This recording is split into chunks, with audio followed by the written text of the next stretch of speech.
कथा कभी समाप्त नहीं होती है। जितनी आप ग्रहण कर कर जाएं, जितना आप अपनी जिंदगी में उतार कर लेकर जाएं, वो कभी आपके जीवन में समाप्त ना हो।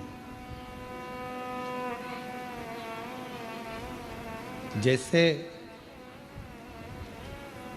पूर्ण नहीं होती।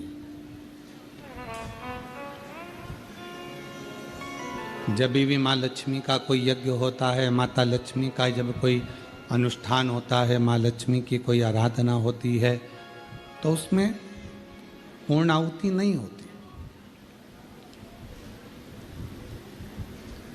क्योंकि लक्ष्मी कभी पूर्ण नहीं होती। किसी व्यक्ति को कब जरूरत है, किसी व्यक्ति को कब जरूरत है, पूर्ण तृप्त लक्ष्मी से या भोजन से कोई नहीं हुआ। उसके जीवन में कब जरूरत पड़ गई, उसके जिंदगी में कब आना पड़ गया, कब पैसे की जरूरत पड़ गई, तो लक्ष्मी कभी पूर्ण नहीं, आती रही जाती रही।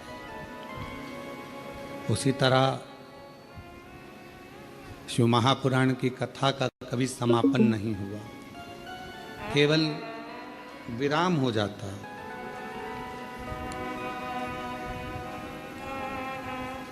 यहाँ विराम होगा, फिर कहीं चालू हो जाएगी, फिर विराम होगा, फिर चालू हो जाएगी, अविरल बहती है।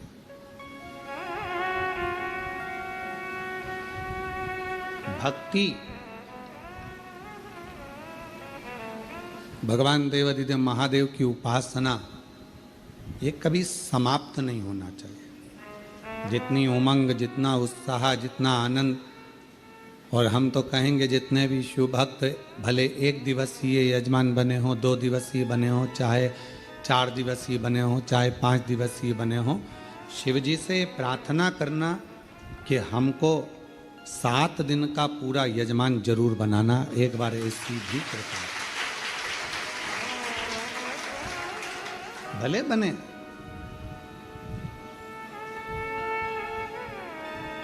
और जो कथा श्रवण कर रहे हैं वो आपस में भगवान से ये प्रार्थना करना कि 7 दिन नहीं, 5 दिन नहीं तो 1 दिन का बनाना, और 1 दिन भी अगर आपने बना लिया तो हमें 7 दिन तक आप जरूर बनाओगे, ये विश्वास, ये भरोसा है।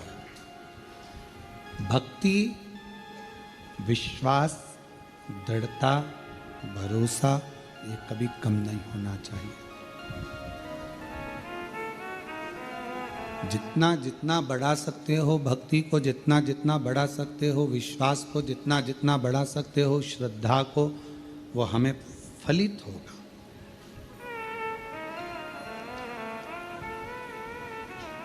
बीज बोने से पहले जमीन को देखना पड़ता है कि जमीन उपजाऊ है कि नहीं। बीज तो बो दिया आपने और मालूम पड़े वो अंकुरित ही ना हो तो बिगड़ जाए। अभी लोगों ने सोयाबीन बोया, मक्का बोई, मूंगफली बोई, सिंगदाना, जो भी उसने बोया, पहले देखा कि ये जमीन उपजाऊ है कि नहीं। बंजर भूमि है, बहुत पत्थर हैं, बहुत पाषाण पड़ा हुआ है, तो फिर विचार करा कि ये इस भूमि पर सोयाबीन नहीं होगा, इस भूमि पर गेहूं नहीं होगा। तो किसी ने पूछा कि ये भूमि तो हल्की है, इस पर काय की फसल हो सकती है, तो कहा इस पे मक्का हो सकती है। फिर किसी ने कहा कि अगर मक्का भी नहीं हो सके और ज्यादा बंजर भूमि है, क्या हो सकता है, तो कहा मूंगफली हो सकती है।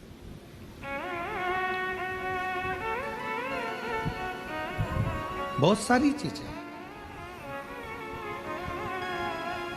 शिव पुराण भी यही कहती है, यदि आप फसल नहीं बो सकते, मतलब हृदय से भक्ति का संचार नहीं कर सकते, तो थोड़ा थोड़ा कथा को श्रवण कर लिया करो। और अगर इस जमीन पर कथा भी, इस मन रूपी भूमि पर कथा भी ना ठहरे, तो फिर थोड़ा थोड़ा भजन गुनगुला लिया करो। मक्का की खेती तो हो सकती है।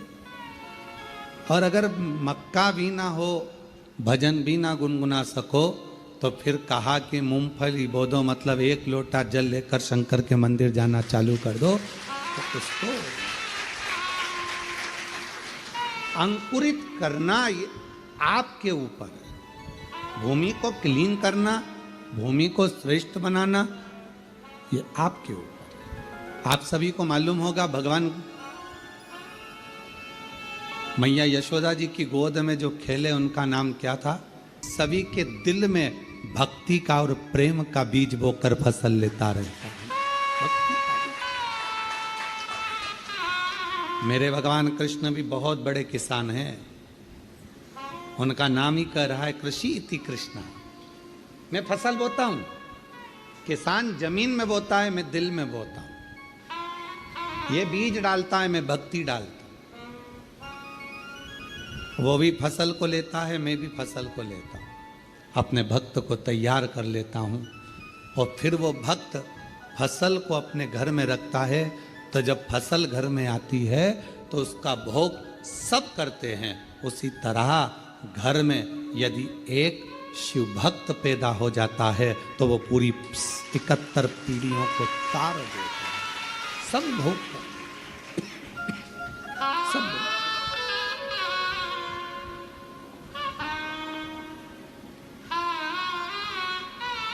और मैंने तेरे ही भरोसे बाबा, तेरे ही भरोसे हवा विच उड़ती जावांगी। बाबा डोर है तो छड़ी नाम कटी जावांगी। भोले मैं तेरी पतंग शंभू, मैं तेरी पतंग हवा बिच उड़ती जावांगी। बाबा डोर है तो छड़ी नाम कटी जावांगी। भगवान कृष्ण कृषि इति कृष्ण।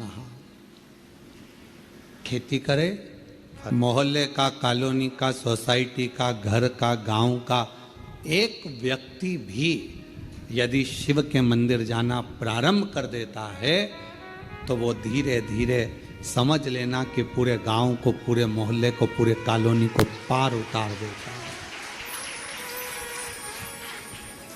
एक व्यक्ति श्री शिवाय नमस्तुभ्यम कहना प्रारंभ करता है, उसके मुख का दर्शन उसके गांव के लोग करते हैं तो वो भी पार उतरना प्रारंभ कर देता है। दरवाजे पर, दीपावली पर, दिवाली के समय पर पूरे घर की सफाई करो, पूरे घर को साफ करो, दरवाजा भी साफ करो, पेंटिंग भी करो, रंगाई भी करो, डेंटिंग भी करो, इंटीरियर भी करो, सारा साज सामान लगाओ। पर एक काम जरूर करना कि दीपावली पर बाजार से एक स्टिकर खरीद कर लेकर आना, श्री शिवाय नमस्तुभ्यम का, वो दरवाजे पर लगा देना, जिससे हमारे घर में जो प्रवेश करे वो पढ़ ले। पढ़ेगा, आप दरवाजा खोलोगी, उतनी देर में उसने मुख से उच्चारण कर लिया। दरवाजा बंद था, बाहर खड़ा था, दरवाजे पर क्या पढ़ा उसने? श्री शिवाय नमस्तुभ्यम। आपने दरवाजा खोला, उसने पढ़ लिया। आप जैसे ही दरवाजा खोलोगी, उसके मुख का दर्शन करोगी तो कुछ गलत भी होने वाला होगा तो वो अच्छा होना प्रारंभ हो जाएगा, क्योंकि मुख का दर्शन करो।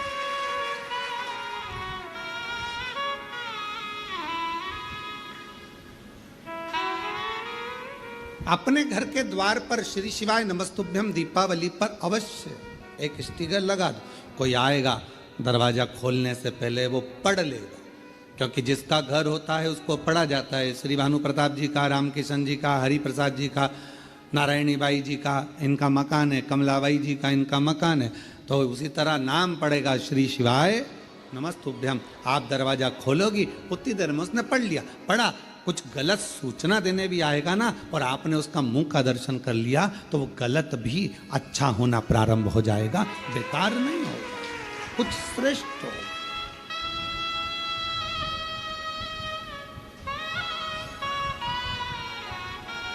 एक भक्ति के बीज को अंकुरित करना।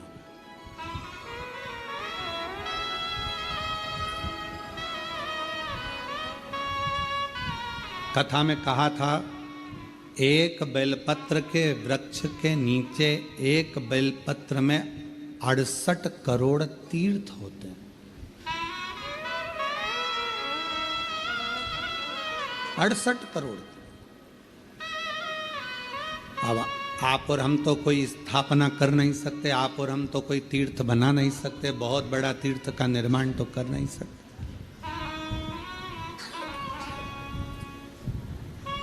क्यों? आपने देखा होगा, लोग मठ मंदिर बनाते हैं तो ऐसी जगह पर बनाते हैं जहां लोग आते रहे। जैसे वृंदावन में किसी को मंदिर बनाना है, मठ बनाना है, आश्रम बनाना है तो सोचते ब्रज में बनाओ। क्यों?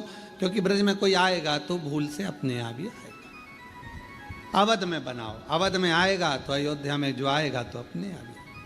चित्रकूट बनाओ, चित्रकूट में कोई आएगा अपने आएगा। उज्जैनी बनाओ, महाकाल कोई आएगा अपने आएगा। ओमकारेश्वर बनाओ, कोई आएगा अपने आएगा। हरिद्वार बनाओ, कोई आएगा अपने आएगा। पर सारे तीर्थों से हटकर एक धाम, कुबेरेश्वर धाम, जहाँ बाबा स्वयं अगर बनाना होता, कोई हमसे कहे कि गुरुजी आप वृंदावन बना लेते, ओमकार बना लेते, उज्जैनी बना लेते, पर बनाने वाला विषय नहीं है। यहाँ तो कंकर में शंकर बसता है अपने आप। ये तीर्थ है जहाँ लोग भाव से आते, यहाँ लोग दिल से आते।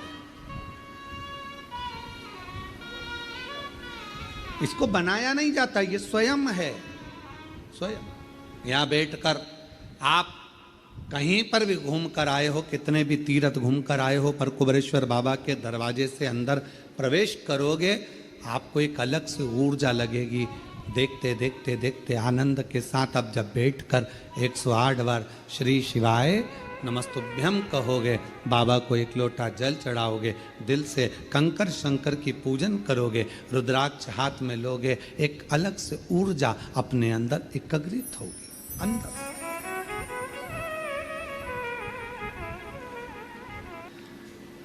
मेरी उम्र 20 साल है, मैं जिला बालाघाट का रहने वाला हूँ, नाम नहीं लिख रहा हूँ।